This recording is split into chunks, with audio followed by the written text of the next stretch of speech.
apologize for speaking English, but maybe another couple years and I'll be able to lecture in Hebrew. So first of all, thank you to מעוז and thank you to Carolina for inviting me, for creating this event.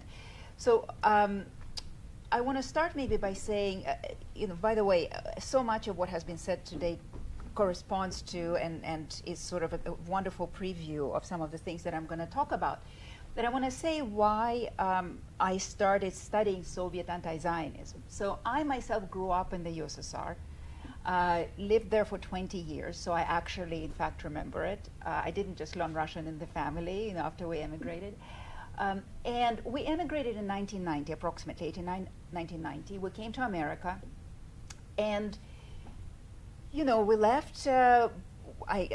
There was anti-Semitism in the Soviet Union. We left because of it. And my thought when we came to the US, all of us, was, well, we're never going to see it again. And in fact, for about 25 years, I would say, I forgot about what anti-Semitism is. I would say I never encountered it, just wasn't part of my life.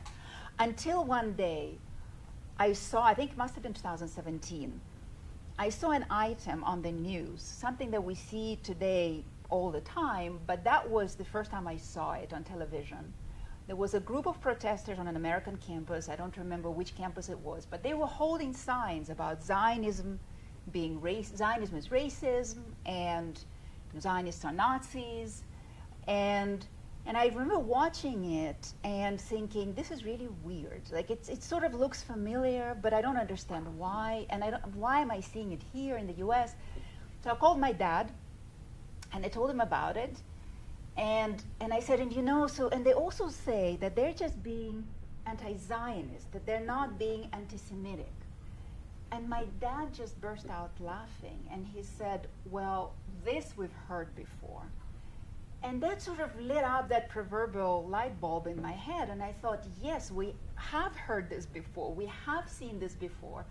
And I started just kind of going through my own memories, and then I started doing research and trying to understand what is it and why is it, what kind of anti-Semitism did we experience in the USSR, and why is it suddenly here in the US? And I think I published my first piece about it in 2018, and I really haven't been able to stop since then because I just find this story so fascinating, especially now. So here's a picture.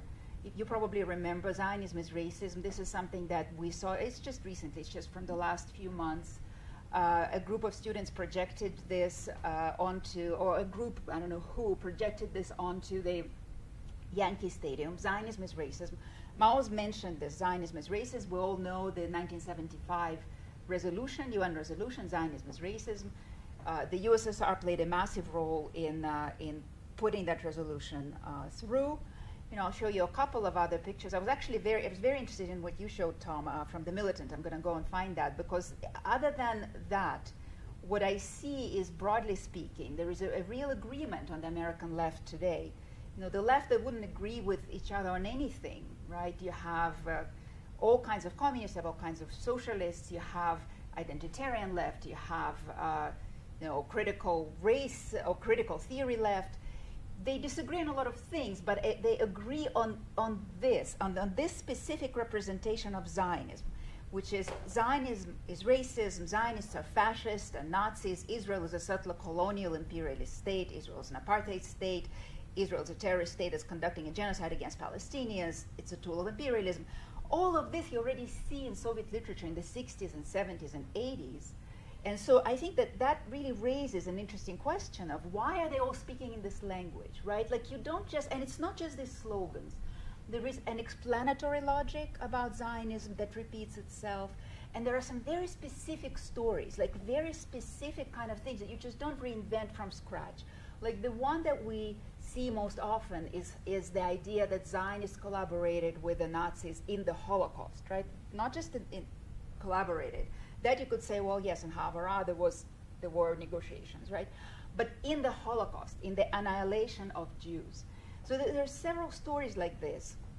The story about Kastner, a particular interpretation of the story of Kastner, that Kastner didn't just collaborate with the Nazis, but he collaborated with the Nazis at the behest of the Zionist movement, that the Zionist movement decided that this is what, the Hungarian Jews need to be sacrificed in order for them to have a state after the war.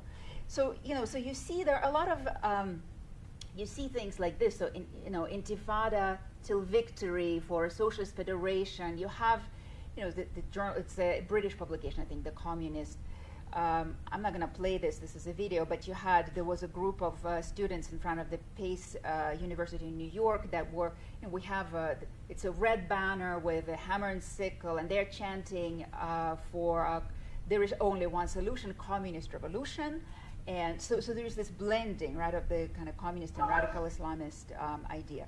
So, so the question is why is it there, and who brought it, and what were, to me it seems obvious that at some point there were channels of influence, because you already see the Western left, which is not necessarily communist left. You see the new left speaking in this language already in the early 70s. You see the Black Power movement speaking in this language already in the early 70s.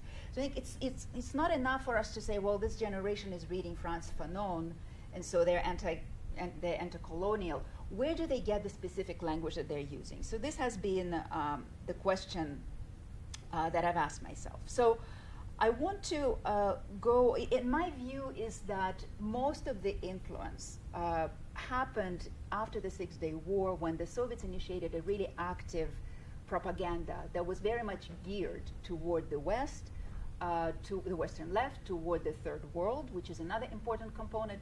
And so what I want to do is I want to go very quickly through the history of Soviet anti-Zionism. I think it's important to go to the early days and years, but I'll go through it quickly, and then hopefully focus much more on the post-67 reality, because I think it's really important, becomes really important then. And strangely enough, it's the part that hasn't been covered as much in research or with as much clarity. So during the Cold War, people like Robert Wistrich wrote about Soviet anti-Semitism, but back then, they didn't make a distinction between anti-Semitism. They identified Soviet anti-Zionism as anti-Semitic. So they wrote about this as Soviet anti-Semitism, but they didn't place such a clear emphasis specifically on it being presented in the form of anti-Zionism. So let's see. So I'm going to skip through a couple of slides. But okay, so I want to start with this picture, because I think it gives us a good jumping off point. So this is a cover of the Protocols of the Elders of Zion that were published in the 20s in France. Right, so we see it's sort of a classic representation, anti-Semitic representation of Jews. A Jew is both super powerful and subhuman, right? A Jew is a spider, ugly, exaggerated Jewish features, a Jew kind of controlling the globe, wanting to holding the globe in its tentacles. So the Jewish danger is what we see here. Now, what's interesting is that, of course, the protocols were born in Russia. When the Bolsheviks come to power, they very much they agitate against anti-Semitism. They view it as part of the reactionary society that the Tsarist Russia has produced. And Lenin speaks very clearly. We are against anti-Semitism. He's also against Zionism, and I'll get to that in a moment. But he's against anti-Semitism, and he says, but anti-Semitism will be resolved once we establish a socialist state, because socialism is internationalist. Every nation, every group is equal. So, so this will be solved then. When the Bolsheviks come to power, they prohibit anti-Semitic discrimination. They prohibit literature like this, the Protocols of the Elders of Zion. They stop the pogroms, credit where credit is due, more or less, right? They once the Civil War is over, right? So if with all of this, right, given that Lenin is anti-Semitism, given that they have prohibited anti-Semitic literature, given that they've announced the equality of nations, why then do you have this? So what is this? This is a 1972 photograph.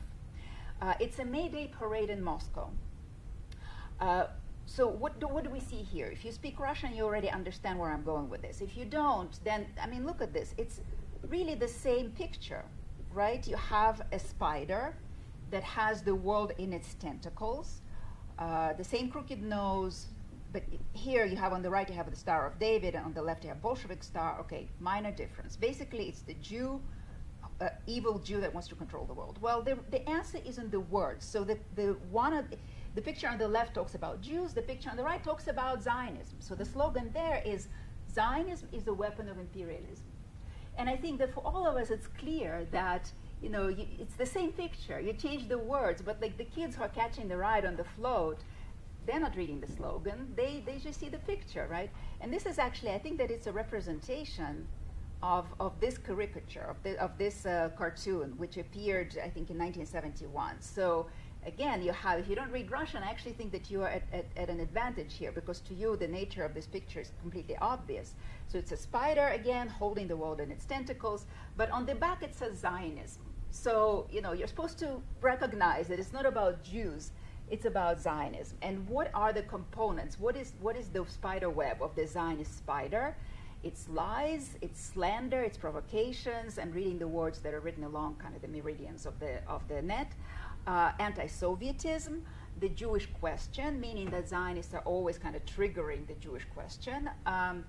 Anti-communism. So this is the environment that you have in the Soviet Union after 1967, and we'll look at a few more cartoons later on.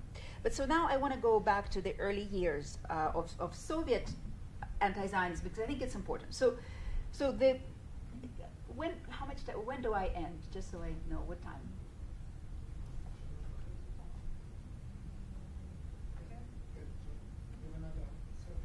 30 minutes. Okay, perfect. So when we go back to the beginnings of it all, I think the one thing to note is Stalin's well-known article, 1913 article, called Marxism and the National Question. And there he turns to, it's believed to have been written under the influence of Lenin. And there, basically, what you derive from that article is that Jews are not a nation. This is going back to what Tom was saying. So Jews are not a nation, and why are they not a nation? So he gives some arguments. So Jews don't have a shared language. They don't share territory. They don't have shared cultural activity, right? And if you look at the world from 1913, it certainly looks that way. So he says that Zionists are wrong on theory from the Marxist perspective. They're also wrong because it goes against the Marxist idea of the proletarian unity, of the class unity, right, of all the workers. Because Zionists say, according to Marxism, the workers of Germany and Russia and Japan and Latin America, they all have something in common, right? They're class interests, and they all need to fight against the bourgeoisie. But Zionists are saying something else. Zionists are saying that it doesn't matter what class you are. If we are Jews, so we all have more in common with each other. It's not about the class, it's about nationality. So this is the theoretical argument. But I also think that it's very much a self-serving argument at that point, because at that point, Jews are the most oppressed group, national group in the Russian Empire. And the Bolsheviks need them, and there are a lot of Jews who are Bolsheviks. And so they see, in a way, they see Zionists as competing for the same very important group in this project that the Bolsheviks want to carry out. So that's the argument that's made. And again, Lenin says, look, anti-Semitism will be gone under socialism. Okay, so here comes the revolution, and socialism is established. And in a way, for some of the Jews, the promise is fulfilled. So the Jews who agree to the bargain that the Bolsheviks are proposing are doing really well. For about 10 years, they do fine. What is the bargain? The bargain is give up your nationalism, give up your religious prejudices, join us in the project of building the socialist future, and you'll have all the doors open to you. And so for like 10 years, it's kind of true. Jews suddenly are able, there's freedom of movement. The Pale of Settlement is one of the first things the Bolsheviks do, is they abolish the Pale of Settlements. And so Jews join, they join the masses, and they're doing well. But of course, Jews who don't give up their Zionism or their nationalism, and Jews who don't give up their religion, they are repressed, right? They face repression. So that's important, because sometimes you'll hear people say, well, in the 1920s, in fact, anti-Semitism was gone. Well, it was gone only conditionally, right? Only for some people. Okay, I'm moving through this very quickly. So this is, I would say, this is the first period of Soviet anti-Zionism. And I kind of notionally divide Soviet anti-Zionism into 3 periods. Again, it's notional. But it's important because it shows that even though the Soviets were always anti-Zionist, the quality of their anti-Zionism changes over the years, okay? Over the years, they redefine Zionism in accordance with their political interests. And so if you look, for example, at the encyclopedias and various dictionaries that define Zionism that were published in those early years of the Soviet Union, they define Zionism in ways that, okay, you know, if you're not a Marxist, you would find it, you won't agree, you would find it too narrow and too kind of you may disagree, as I do. But at least it's real, it's realistic, you know, it's grounded in something realistic. They do say that Zionism is a movement that responds to that arises in response to antisemitism, and you also recognize that Zionism is a movement that's really only relevant to Jews and to one territory, which is Palestine. Basically, you understand the scale of all of this, which is really actually pretty small. So that begins to change already somewhat in Stalin's period. And Stalin's period, I think Stalin's anti-Semitism, which has a very strong dose of anti-Zionism, is pretty well studied, so I'm not going to go into too much detail about it. But this begins to shift in like late 30s, it shifts throughout the 40s, and then once you get to the late 40s, this is when you see the real change. That's when the anti-cosmopolitan campaign happens. I have some pictures from the Jewish, this is from Tel Aviv. This is our own Stalinists here in Israel. May Day parade at May 1st, 1949 in Tel Aviv. Okay, so in 1948, so Stalin, of course, famously agrees to the establishment of the State of Israel.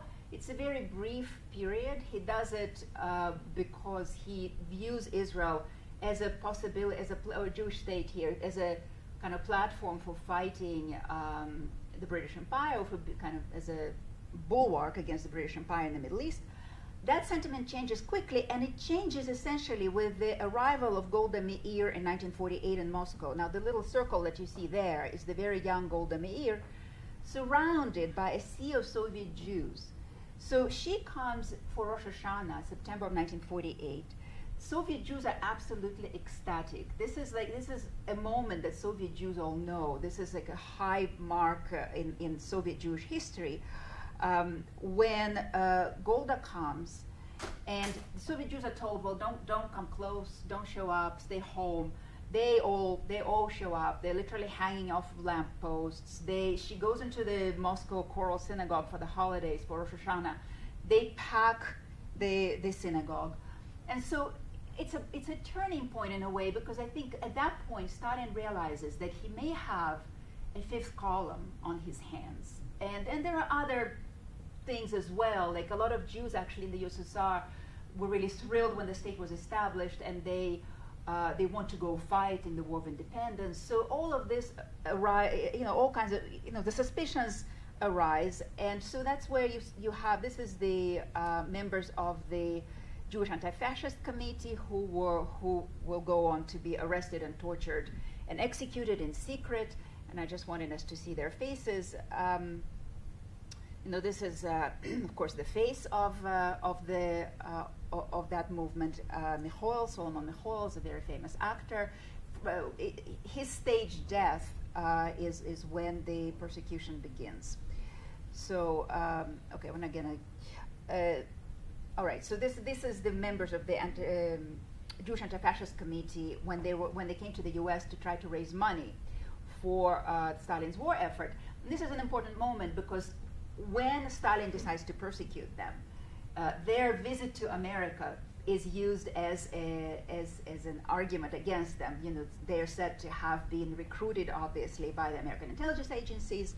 They're also said to have been recruited by the Israeli intelligence agencies. They're accused of bourgeois nationalism, which basically, in the case of Jews, means Zionism.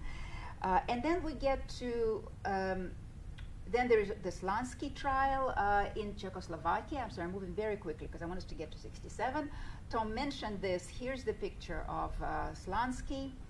This is 1952, I believe. So these were loyal communists who were, in fact, anti-Zionist, but who were accused of Zionism, and they are, I think there were like 11 of them who get, or 14 perhaps, 14 I think, and they're all executed. So then we get to the doctor's plot. This is early 1953. This is a cartoon from that time. As you can see, this is an obviously anti-Semitic cartoon, right? The mask falls off an evil Jew who hides in the under the cover of a kind doctor who in fact wants to poison our wonderful Kremlin leaders. And here's the healthy, beautiful hand of a worker throwing this capitalist Jew out. So what's often omitted from this is that also in this campaign, in the Doctor's Plot campaign, the anti-Zionist accusations are also present.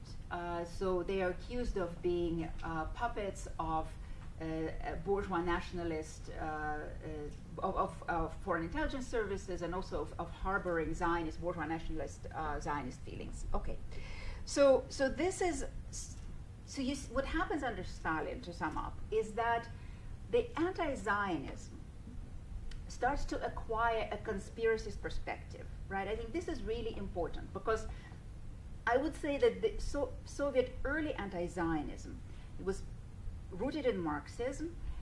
I would say it pretty much did not have those kind of conspiracist components, which I think it's already, once you start to bring the conspiracist component, you're already approaching the territory of anti-Semitism. Because anti-Semitism is first and foremost a conspiracy theory. So this begins to show up under Stalin. Okay, so then let's skip through Khrushchev. It has its own, it deserves its own story, but I think for our purposes, we're gonna skip it, and then you get to 1967. I think 1967 is the really important period from our perspective. It's the third period of Soviet anti-Zionism from my perspective. This is when Soviet anti-Zionism goes global, and this is when it goes fully conspiracist. So I think that these two things are really important. So in 1967, of course, it's the Six-Day War, and the Soviet client states, Arab client states, lose in a way that really shocks the Soviets. I mean, they really, really did not expect it. In fact, they did not believe that the war would happen. They had armed and trained the Egyptian forces, and when they saw the Egyptian forces get just devastated in 6 days, I mean, it created quite a shock. They couldn't believe it. I can't remember the investment. It was massive. It was hundreds of millions of dollars, much more today in today's money. So they start to think how to respond, right? Well, first of all, they rearm the Egyptians, et cetera, et cetera. But they also realize that they need to. They feel that there's a strong ideological component in all of this. Remember, Soviet political culture was always conspiracist, right? In 67, it's just like 15 years after Stalin died. So there is a very strong kind of, that way of thinking in conspiracist terms is very much there. And in May of 67, Yuri Andropov comes to head the KGB, and he was truly obsessed with Zionism. I mean, he really believed that Zionism was everywhere. He saw the hand of Zionism everywhere. And he truly at that point already moved from the idea of an anti-Semitic conspiracy theory into an anti-Zionist conspiracy theory. So Zionists it's no longer a movement that relates only to Jews and only to Palestine or to Israel. It is now global. Zionists are everywhere. So the Soviets so the KGB and the rest of them, they look at the United States, and what do they see? They see Jews everywhere, right? They see Jews in government, they see them in banks, they see them in the media, and there are so many synagogues everywhere. And so they say, well, of course, it's clear why America is so much against us. You know, Zionists control everything. You know, these are Jews, but they're also Zionists, so obviously Zionists control everything. it doesn't help that at this same time, 1967 also inspires Soviet Jews to demand a right to emigrate, and a movement arises in Britain and the United States in support of this movement. And so the Soviets, of course, connect those dots as well, and they say, well, this is an attempt by foreign powers to undermine our internal unity. So they start to mobilize some Soviet Jews to speak, like famous celebrities, to come out with press conferences and say that we Soviet Jews, our motherland is here, and we don't need Zionist protection, and we don't care about Israel, and we have nothing in common with other Jews, because Jews are not a nation. Remember, there's still this idea, very much dominant in the Soviet circles, kind of theoretically, right, that Jews are not a nation. We Soviet Jews are not the same Jews as Jews in America, and we have nothing to do with Israeli Jews. We are part of the Soviet people. So all of this is happening, and because the KGB and Moscow and the International Department of the Central Committee of the Communist Party is another important actor here, who are obsessed with ideology. They believe that they need to be fighting this on the ideological level, and so a massive propaganda campaign is developed. So they write.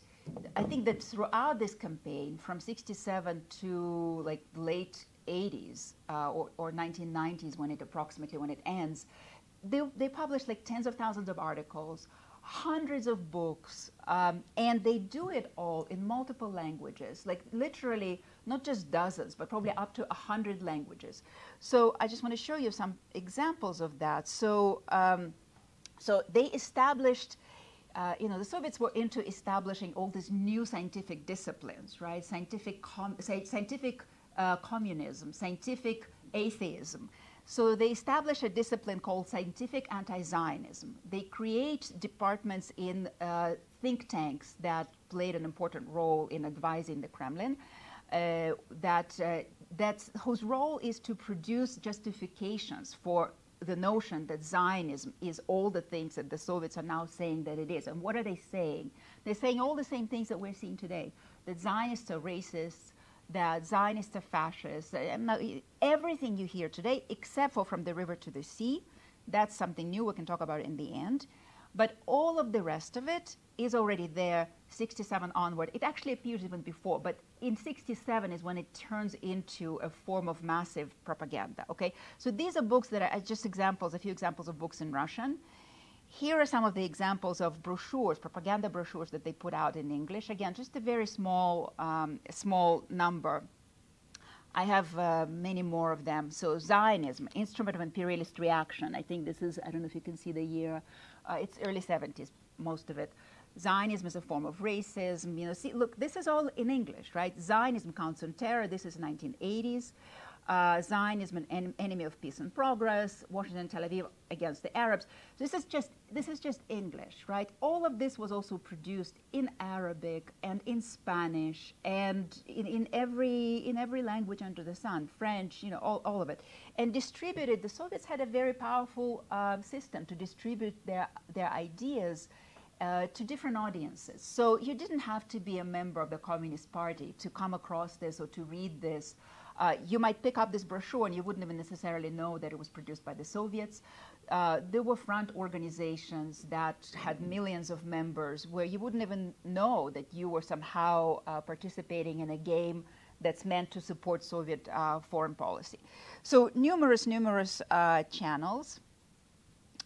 This is another example. This happens to be a publication that specifically influenced communist parties, which the Soviets, they sponsored something like 75 to 80 communist and workers' parties, as well as liberation movements throughout this period from 67, from before, but for our purposes, again, from 67 to the end of the USSR. The Communist Party of the US was one of the biggest recipients of their money. So this was a theoretical journal, Problems of Peace and Socialism. If you read this journal, you will see that it publishes, everybody who is anybody in the communist movement got published here. And so I imagine that it was the communist parties that distributed it. So if you wanted, if you wanted to move somewhere in that movement, you would be reading this and you would be contributing to it. And it published this kind of anti-Zionist articles that we talked about. They what you see on the right is the World Marxist Review. That's the English version of this Russian publication. The publication came out, I think, in 45 languages, and the World Marxist Review was published in Canada. So, so what are they saying? So, here I have a table that, just pretty straightforwardly compares what the Soviets said to the Protocols of the Elders of Zion. Again, if you look back to that picture that I showed at the beginning of the two spiders, right? It's the same themes, it's the same ideas. So the protocols talk about international Jewry. The Soviet propaganda talks about international Zionism, right? The protocols talk about Jews controlling the media and the politics and manipulating world events behind the scenes, and the Soviets talk about Zionism doing the same. Now, why are they doing it? How are they doing it? Again, I just don't believe that you can reinvent things like that from scratch. So who were the people who put this together, and what were they reading it? So here is one example, Soviet Zionology. Zionology was another term for this kind of science that they were propagating. So his name is Yevgeny Yevseyev. We happen to know more about him than about some others, but we know that there was, in the 70s and 80s, there was a group of Zionologists, about a dozen and a half, who congregated around a senior official in the international department of the Central Committee of the Communist Party. This is really important. The international department was actually, it was very influential. It oversaw relations with all the foreign parties and national liberation movements, foreign parties, foreign friendly parties. And it was deeply ideological. Some people actually would say, or some research indicates, that they were almost kind of a separate intelligence arm of its own, but certainly very much intertwined with the KGB. So a senior official in that department essentially ran this whole Zionology circle. So these people like Yevseyev, were part of that circle. Their task was to develop the ideas that they could then present to the global left in a way that they wouldn't be rejected by the global left. The Soviets they couldn't just simply copy anti-Semitic ideas, right? Because their entire reputation was built on being anti-fascist and having defeated Nazi Germany. So they thought a lot about how to make it sound so that they are not, how can they defeat Zionists without sounding anti-Semitic? And pretty much everything they ever published, from a small article to a book, would contain a line or a paragraph or a whole section on how what they were doing was not anti-Semitic. And of course, if you follow what's happening today, it's one of the most frequent things we hear, right? We're being anti-Zionist, we're not being anti-Semitic. And Zionists manipulate the issue of anti-Semitism in order to deflect the criticism of the State of Israel. Okay, so Yevseyev is interesting because he also represents another subgroup in this group of Zionologists. He was an Arabist. So there were several people in this group who were Arabists. He had served in the Soviet embassy in Cairo in the 50s. And so there were three of them, I think, who were very deeply connected with the Arab world. And so some Russian historians actually call them sort of an informal Arab lobby in Moscow. So they would communicate. So the Arabs, who of course had a great relationship with the USSR, or the USSR had a great relationship with them, would try and lobby Moscow to become even more anti-Zionist. So they would say, well, why are you letting all these Jews leave? They come here and they join the IDF and they serve against us, right? So the Arabists were one of the channels through which they would communicate these ideas. Another thing here to understand is, this propaganda, I think the really important part about this propaganda is the propaganda itself, the fact that the Soviets had this massive mechanism. Did they invent the ideas themselves? I don't know. I think it's more complex than that. I think in many ways there was a two-way street. So for example, in Yevseyev's case, we know that he, in one of his articles, actually copied some ideas from a brochure that was published by one of the propaganda outfits that NASA ran in Cairo, which was overseen by a former Nazi. So he borrows from that. Somebody traced that. So I think that the Arabists certainly could have brought ideas from Arab anti-Zionism and Arab anti-Semitism, but the Soviet propaganda was able to multiply it, to reinforce it, right, to become a force multiplier. So I want to show you. Oh, and by the way, here's what's important about this guy as well, is that he. from his papers that were uncovered just in the last few years by Russian historians, we know that he was anti-Semitic. Like, he just was a complete and total anti-Semite. If you weren't sure yet from reading his anti-Zionist literature, then we know that, you know, in his heart, he was an obvious anti-Semite.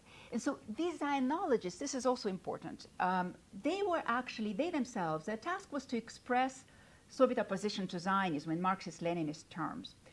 But how did they become experts on Jews? They became experts on Jews by reading things like the Protocols of the Elders of Zion, the pogromist literature, which was prohibited and yet floated freely in the certain kind of in the Komsomol, in certain circles of the Soviet Communist Party, which again was still speaking the Marxist-Leninist language, but was actually had become 5 minutes. No, oh, I'm just, God, you know, I'm so in love with my Zionologists. Once I start talking about them, can't stop me. So long story short, they were deeply conservative, not just conservative. This was the far right flank of the Marxist-Leninist, Soviet Marxist-Leninist movement. I mean, these were people, so like people like Sakharov were the dissidents, were the liberal dissidents who looked to the West to reform the Soviet Union. These people looked backward to the great Russian past of and monarchy and as the Russian future, and with that, they of course imbibed anti-Semitism. Really, I only have 5 minutes. Oh my God. Okay, all right. So okay, let me just show you this, and then I'll show you a couple of slides, and then a couple of cartoons, and then we'll stop. So these were. I want to show you some of the terms that you encounter in books written by the Zionologists. So Fascism Under the Blue Star was a very famous book. You can actually find, I think it was reviewed in American press. So this is authored by Yevgeny Yevseyev. If you look at the terms that he uses there, what are the terms that appear most often, the most frequently used terms? So one is the Jewish last names, rich Jews who are called Zionists.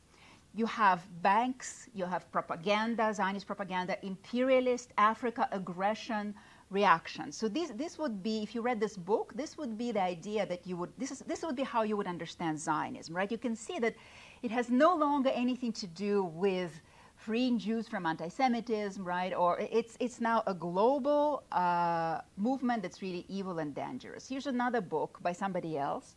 So Zionism is a form of racism and racial discrimination. This is all early 70s. And so here you have Zionism associated with occupation, aggression, racism, terror, colonialism, intelligence, espionage, right, secret services, spying, etc. So this is the cover of Mahmoud Abbas's dissertation, which he defended in 1982 in Moscow in one of those centers of Zionology, relying specifically on Soviet anti-Zionist propaganda. Okay, here I want to show you a couple of cartoons. So I think this is, hold on. Okay. So one of the most frequent symbols of today's anti-Zionist movement is this intertwining of the Star of David with the swastika, right? So we've seen it also. The picture on the left is a cover of a brochure put out by contemporary Communist Party of the UK. The title of the brochure is Zionism, a racist, anti-Semitic, and reactionary tool of imperialism. But here I want to show you on the left, you have the Soviets doing this already in 1971, intertwining the swastika with the Star of David. Here I already, so again, the picture on the left is the cover of, it's not the cover of Abbas's dissertation, it's the cover of a book that he wrote on the basis of the dissertation. You see the equation between the Star of David and the swastika. Of course, his dissertation purportedly discloses the secret relationship between Nazis and Zionists. And on the right, you have contemporary pictures. Here's another one that I think is interesting. Let me show you another one, just because we're running out of time. I want to show you something else. So you have, on the left, you have two Soviet cartoons, which again equate Israelis with Israel with Nazi Germany. And on the right, you have a contemporary cartoon that does the same. So this whole, look, when October 7th happened, I remember Masha Gessen, another my favorite topic. Please stop me, otherwise I'll get into a half-an-hour lecture. 3 minutes? No. Okay. So Masha Gessen wrote this article in the New Yorker, in which she essentially claimed, in that article and then in a podcast interview that she gave, she claimed that she invented the idea that Gaza was like a Warsaw ghetto, and that what Jews were doing there, what Israelis were doing there, was what the Nazis had done to Jews. But of course, again, look at this. This is 1972, 1971. We already have this here. Okay, so I'm going to, another branch that's important here, another branch of investigation that I just started doing has to do with the Soviet influence in the Third World. When the post-colonial world arises, the Soviets recognize that this is an important sphere of influence for them, and I guess it will have to be a separate lecture on how they begin to try to influence this world and take advantage of what's already in that world, right? It's already anti-imperialist, it's already anti-colonialist. There is a great mobilizing movement against the Vietnam War, against apartheid. And the Soviets managed to bring, they bring a lot of people together from that world because they had so much influence. Castro and Nasser and Indian leaders, bring them together with people from the New Left to all these international conferences of solidarity, etc. And you see there, you see resolutions that are adopted there, and all of this language is already there. So I think what we see is how that this language, a certain ecosystem forms, and this language takes hold there, this anti-Zionist language takes hold there already in the early 70s, late 60s, early 70s, and it continues and it is being passed on to today's generation of the left.